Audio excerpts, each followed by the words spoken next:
Vous avez été interpellé, votre régime, le RDPC, aujourd'hui, pour ce qui concerne le Tour cycliste international.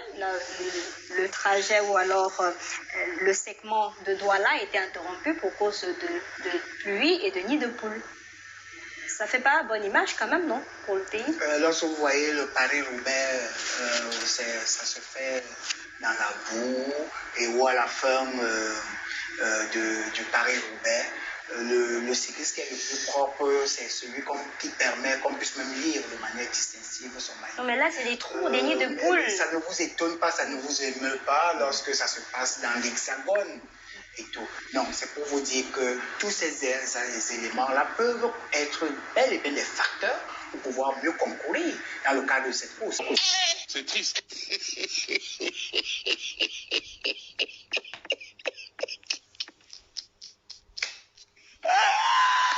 Si on vous dit que vous avez un critérium qui va se passer à Douala, vous pouvez peut-être vous dire que je vais avoir telle difficulté et tout. Est-ce que les roues de mon vélo sont adaptées? Est-ce que j'ai les jambes Sauf que ce n'est pas le cas. Là, maintenant, on ne respecte pas les normes. Ça, c'est ce qui a été dit. Et là, maintenant, les autorités sont en train de mettre tous les moyens en place pour régler cette affaire. C'est un problème que vous devrez au moins accepter, au lieu de nous renvoyer en France, aux États-Unis. Ce n'est pas l'objet du débat, je préfère juste votre... Mais je dis tout simplement que les compétiteurs intègrent tous les facteurs. D'accord, on a compris. Les compétiteurs partent sur la même base et sont même...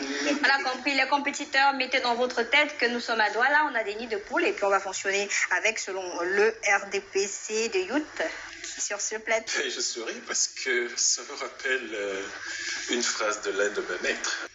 Heureusement, peut-être qu'on a l'occasion d'en parler aujourd'hui, mais les populations subissent ça tous les jours.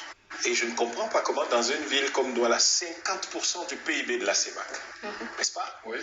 Alors, 50% du PIB de la CEMAC, on n'a même pas de route. Le Cameroun ou le Douala? Si vous dirigez le pays et vous ne connaissez même pas les statistiques du pays, moi, je ne sais pas quoi faire. Ça veut dire que vous ne savez même pas pourquoi vous êtes là au pouvoir. Cette situation aurait dû mener à démission ou à licenciement d'un certain nombre de personnes. L'image du pays, c'est-à-dire que si vous avez quelqu'un qui est du parti au pouvoir qui ne sait pas que le vélo cross, le cyclisme, et ce qui est accepté par la Fédération internationale d'athlétisme, de cyclisme, ce n'est pas du tout la même chose, c'est qu'on se demande mais comment ils font pour gérer le pays s'ils ne savent jamais rien.